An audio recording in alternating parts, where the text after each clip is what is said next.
Welcome back, everybody. And if you just walked out of the end of Oak Street and you're feeling caught somewhere between being in awe or maybe pure frustration, then you're not alone. Consider this your immediate spoiler warning, because if you haven't seen Ewan McGregor and Anna Hathaway navigate a crumbling 1982 marriage while their suburban block gets ripped into this prehistoric slaughterhouse, then you may want to hit pause now and then just come back when you're caught up. I think one of the biggest debates that is going to come out of this film is it a brilliant, submersive horror experiment or an overly ambitious sci-fi puzzle that trips over its own timeline? Taking the nostalgic DNA of an 80s suburban adventure and colliding it head-on with a brutal cosmic dread, it creates a deeply fascinating ride. One that is packed with this uncanny and stunning atmosphere, but in my opinion, it is burdened by some of the most baffling character choices that I've seen all year. Not the worst I've seen ever, but in a film this year, it has some very questionable character choices. And then the final act throws this metaphorical wrench into the entire story that completely recontextualizes what actually happened in the neighborhood. And then the implications that are left lingering in that cul-de-sac are pretty dark as well, I'll say. I think it's darker than most people may realize, especially if you've only seen it once. From an atmospheric standpoint, I do think the director does something genuinely clever with the dread by refusing to treat as a standard action-heavy creature feature. The opening act starts to build on this quiet, creeping domestic anomalies that feel deeply unsettling in some ways. And if you guys have seen It Follows, then you may have know how this director kind of does things with the deep, unsettling tension that just builds throughout the film. But all of that happens in the end of Oak Street before the neighborhood is violently displaced. You have the Platt family attending this summer block party in their neighborhood, completely ignoring in the background the faint radio broadcast about NASA tracking these gravitational ripples in space. And I think they missed this because at the time they were a little too consumed in their own passive-aggressive resentments towards each other. Speaking of the Platt family. And when these glitches start to begin, we get these sudden, blinding lights in us. We also get 100 pounds of prehistoric shit rotting in the neighbor's backyard. And then we get the plant that just so happens to be extinct 200 million billion years ago, sitting in Mrs. Huddleston's pristine backyard. Now we see the dread operates on this uncanny neighborhood suburbia frequency. In my opinion, it captures that claustrophobic feeling that the pristine veneer of the 1982 middle-class stability rotting from the inside out. Now where the execution truly stands out is the director's total rejection of this clean, scaly aesthetic that we've seen in dinosaur movies for the last 30 years since Jurassic Park. I think by committing to this steel and scale design, the creatures actually feel a little bit more terrifying than they do in the Jurassic Park films. We had raptors in this film that had feathers, and I think that's supposed to be historically accurate. You have the armored juggernaut, the Ankylosaurus, and that was the one that was crashing through the cul-de-sac, bashing everything. The one that caused something like an earthquake on the side of the house. I'm pretty sure that was the Ankylosaurus, the one with the doll-like eyes. And then I don't even know what you call the gray, snake-like, ugly-looking dinosaur. But the way it just quietly slithered in and out of places without a sound, right before it snaps on you, was a bit creepy. And even the Tyrannosaurus Rex in this movie was shot very nice, I think. So I thought all of those things worked really well. It was a fun time when it comes to all of those things. But however, the deliberate pacing of this film will test you. It tested me, and I think it tested everybody that was in the audience. I do think the director is very much in love with the lingering static type frames and the slow disintegration of this suburban morale that the midsection of this movie occasionally kind of drags it under its own weight. And again, like I say, if you've seen It Follows, then you kind of know the style of this director. I did go into this movie expecting it to be paced. It had moments where it was a little bit too slowly paced, especially for a dinosaur movie.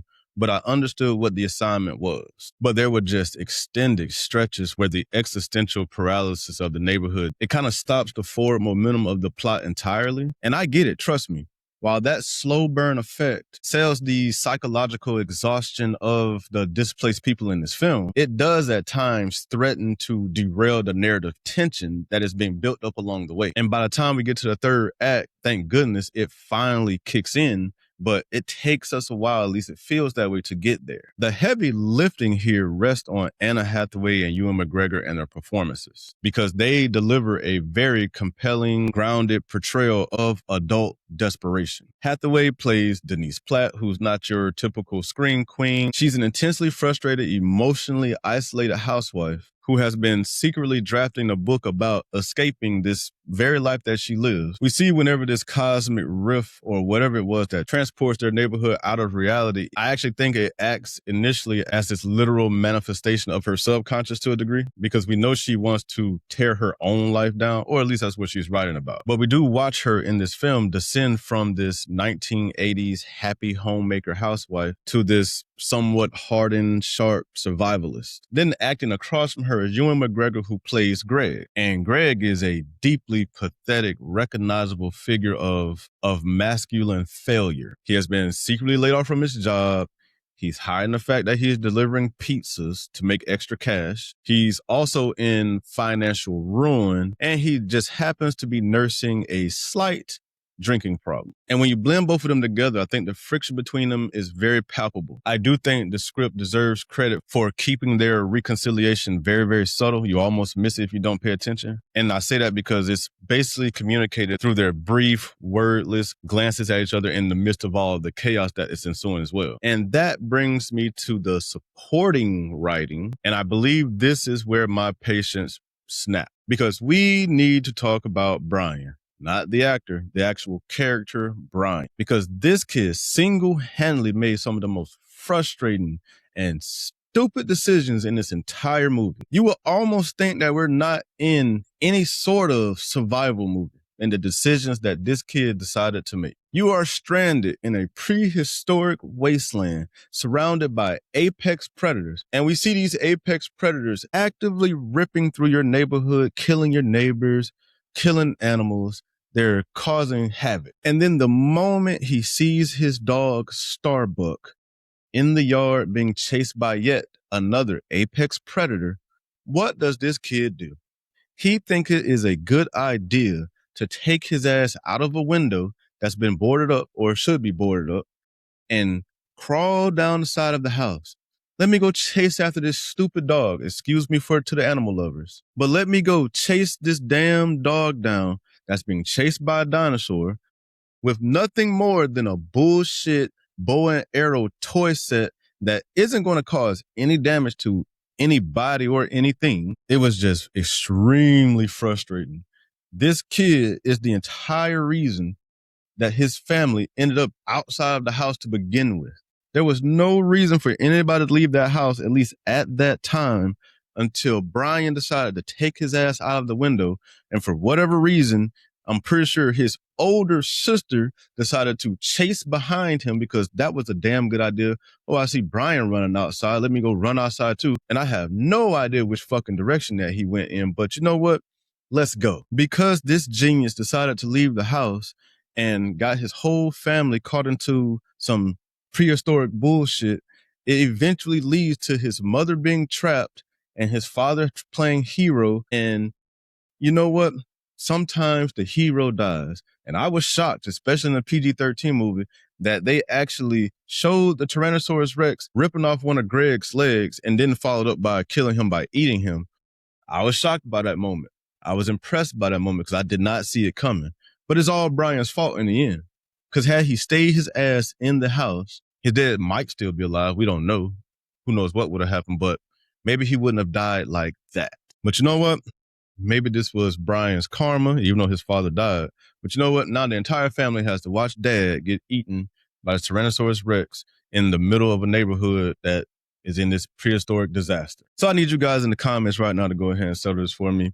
What did you guys think about Brian's decision making? Did it piss you guys off as well? Did it not piss you off? Did you think it was logical, the things that he was doing, chasing behind Starbuck and going to find out where his dog went?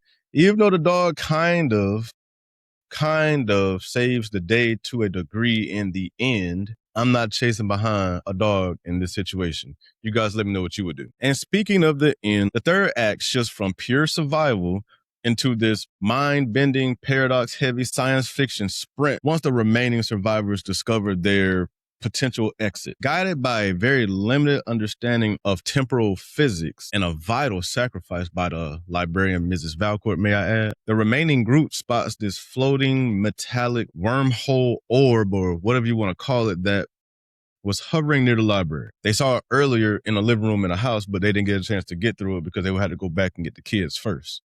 This was before Greg died. But all of that aside, the first person to jump was Jeanette, a girl that they found along the way in this film whose parents died. And she basically tagged along for this journey with the Platt family. And then Denise and her kids follow her along, jump inside this wormhole. And they end up back in the swimming pool in 1982, exactly where they left.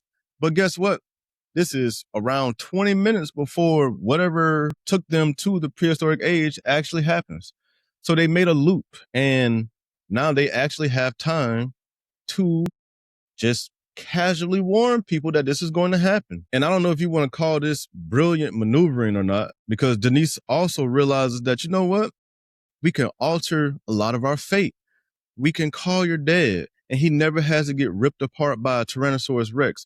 We could call all of our neighbors and tell them to evacuate their homes. They don't have to worry about ever being stuck in this dinosaur world, even though they're not going to know what the hell you're talking about, and they're probably going to think you're crazy until it actually happens. And that's exactly what happens. The invisible timeline ticker that was counting down while the 2-mile block that the end of Oak Street sat on in Flowerville, I believe it was, it vanishes into thin air, after this dome-like structure wrapped around it. Probably as a callback to Under the Dome. But when it disappears, it doesn't leave a massive hole or anything like that. It leaves a scorched crater full of prehistoric animals and their environment. But we see as the film continues to go on that they are promptly quarantined by the U.S. government. Now, on the surface, I do believe the film tries to present this to us as some type of victory lap. But we see 2 years later, once Denise publishes her book that she was working on and is titled The End of Oak Street, and we see the family living now comfortably in this new home. But underneath all of that warm lighting and the good things that seem to be happening, there is a gut punch sitting in the middle of the timeline if you truly think about it. First, the Greg that is living in the house is not the same Greg that got eaten. This is a new guy. His life was altered by that payphone call that took him out of the area that he was supposed to disappear in that same night. This Greg never went through the prehistoric stuff. This Greg didn't resolve his marital issue through all of the crazy shit that they went through while they were gone until whatever prehistoric time frame they were in. This is not the same Greg that is going to die because he didn't leave. This Greg is basically a biological copy from a timeline that his family isn't supposed to be in. And you think about it, after everything that this version of the family has been through, there's going to be some uncovered trauma. And then you have to think about this uncanny reality, how it's basically underlined by two details. The film goes on to purposely show us that there are two Jeanettes living in the exact same timeline, the original and the copy, or if that's what you want to call it. But I think that confirms that when they came back through this wormhole, that the universe didn't reset. It didn't duplicate either. It's basically a loop, or it seems like a loop because they left the night with the lights. They came back through a different wormhole to just see the same thing getting ready to happen. It's almost like Back to the Future, but in a different way. So it is more of a loop than anything. Maybe a broken loop, but it's definitely a loop in there somewhere. Speaking of a loop, what about the original Denise, Brian, and Audrey that were in the home? Because I guarantee you they didn't call them to let them know that their house was going to be disappearing in 20 minutes. No, the originals went back to the prehistoric age. They just decided to save all their neighbors. And that's really messed up because they really abandoned themselves to a degree to go back to the prehistoric age. But Jeanette gets to play with herself, but the other Platt family is doomed to maybe even die this time. Now, we can get into all the physics and stuff like that. If they die, then will they die in this future timeline and all that stuff like that? I don't know. Maybe we'll get a sequel to discuss all of that, but the way this one was left, I don't know. Here's my hot take on The End of Oak Street. The entire prehistoric displacement is a little bit unhinged. It also makes the metaphor of catastrophic destruction a bit funny. And the ending proves to me that Denise decided that, you know what? I would rather have and live with a comfortable life rather than a genuine resolution. By her stepping into this duplicate timeline with her family, she's basically a ghost in a sense.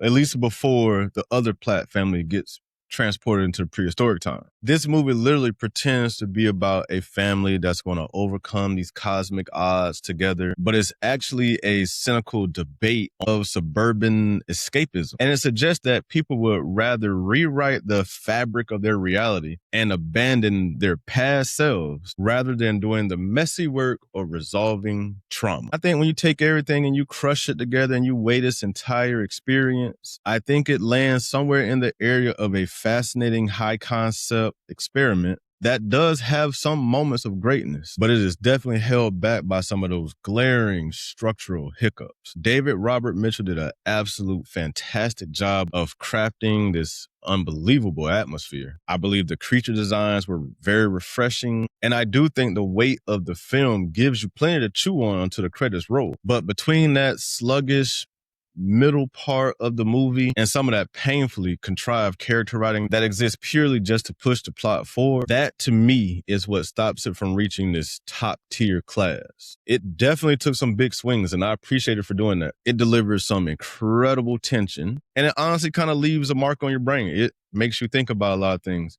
And that's why I gave it a pretty impressive 3.5 out of 5-star rating. And that is going to bring us to our final question to you, the community. What did you guys think about Denise's choice at the end? Was it just an act of desperate maternal heroism that to ensure that her children had a living father, which is very sweet to think of? Or is this kind of a act of being a coward because you've basically trapped your family in this fabricated timeline with a father that really shouldn't exist? And now what becomes of everything because this technically even isn't your real father? So, it's a little interesting how they decided to go about some of those mechanics. But let me know what you guys thought about this film as a whole. I really enjoyed it. At first watch, when I was getting into it, it was a little interesting. I thought it was very, very slow at first, but it does pick up. And like I said, if you've seen It Follows, then you probably kind of knew what to expect going into this film.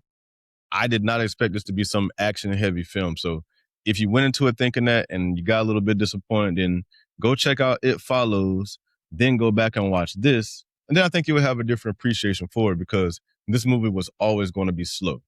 I do think the dinosaurs at time became sort of an afterthought, but they kind of made up for that in the end. So I enjoyed the film. You guys let me know what you think about it. Please don't forget to hit the like and subscribe button as well and hype this video before you get out of here. And also make sure to follow me across all of the socials. I will be doing more updates on those as the days come. And with all of that being said, I do appreciate you all for staying by with me. This may be a little bit longer than my usual videos, but I just had a lot to say about this movie. And as much as it confused me at times, I hope it didn't confuse you, or maybe this breakdown and review kind of helped clarify some things for you. So hopefully I did all that. Please don't forget to like and subscribe, and thank you again, and I will see you all in the next one.